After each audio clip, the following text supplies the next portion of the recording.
And we need to get back to our team of meteorologists now. They are standing by waiting for that 5 a.m. update. Troy is with us. So, Troy, what do we know now? Well, right now, as of the earlier update at what time was that? That was at 11 o'clock. Then we got updates every hour showing the actual winds and whether it moved. So it's still stationary, and the winds are now at 120 miles per hour, according to the 4 a.m. advisory. We will get a new track. The last track was at 11. It shows that it would likely be a Category 3, making a move to the north along our coast sometime through the afternoon today and continuing through Wednesday. So that will be a concern, as it will be likely about 70 miles off our coast if you look at the center of that storm. But we're going to continue to pinpoint that chance for this to be a factor for coastal zones. We're going to click on by and show you what you can expect. Thanks, Jules, for that. As you see this, there it is, Category 3. Late this afternoon and evening, riding along our coast, possibly with winds up to tropical storm to hurricane force along the coast. In fact, let's bring in Julie Broughton now, meteorologist, to show us, and trafficologist as well as news anchor. You do it all. We're looking at this. Yeah. It's wobbling a bit, but not moving much, but beginning to look like a move to the north. We were just all back there a few minutes ago looking at this, and here's the eye. And so really, for the last, all day today, this has just been sitting in the same spot right over Grand Bahama Island. You'll notice in the last few frames there, it does look like it's taking a pretty good jog to the north. We're still waiting for the latest information from the National Hurricane Center to see if they're seeing the same thing there that we're seeing. But, and we're hoping that it makes that move, but this looks promising, and I know you have more now on those impacts. This is what everyone wants to know. Yes, and Florida is out of the cone, but that doesn't mean that we won't be dealing with impacts, especially for folks along the coast. So now remember, all of those of you in our coastal communities, you are still under a hurricane warning. We could see gusts up to around 75 to 80 miles per hour. Not talking about sustained winds, but again, gusts as Dorian continues moving to the north off our coast, about 70 miles off our coastline. We're talking about the potential of some significant beach erosion.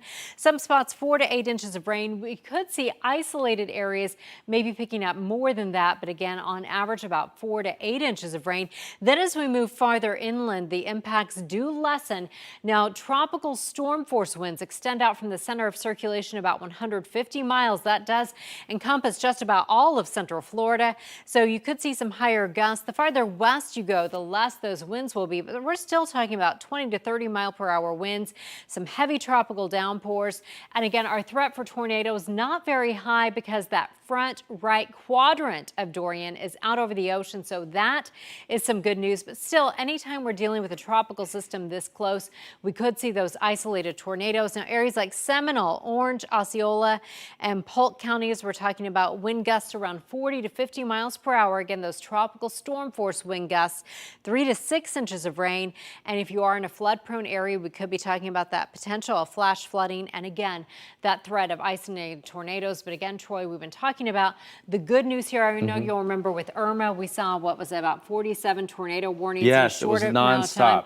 We're not going to be dealing with anything like this. I think we set a record with that storm with the tornado warnings. Yeah, and that was brutal. But at least if there is some good news in this situation is that that threat of tornadoes will not be as high. But we are talking about that potential of storm surge. Storm surge up to 7 feet. That would be worse than what we saw with Matthew. So this is something we have to watch very closely. Most of the storm surge would be from Daytona Beach on up into the Jacksonville Beach area. So we will be pinpointing that very carefully. Of course, there's a lot of information coming in. We'll find out at the top of the hour, maybe even earlier at 5 o'clock, what the track is doing. Is it going to move farther away from us? And will this finally be moving? It looks like it is, as Julie and I and as Jonathan are watching that satellite and radar imagery. Looks like it's trying to move farther to the north. But we are seeing some of those outer bands bringing rain into Melbourne up to Satellite Beach and more along the coast near Kennedy Space Center. But here it is, starting to make that move to the north. At least it looks like it. It's been doing a lot of wobbling over the past 24 to 48 hours.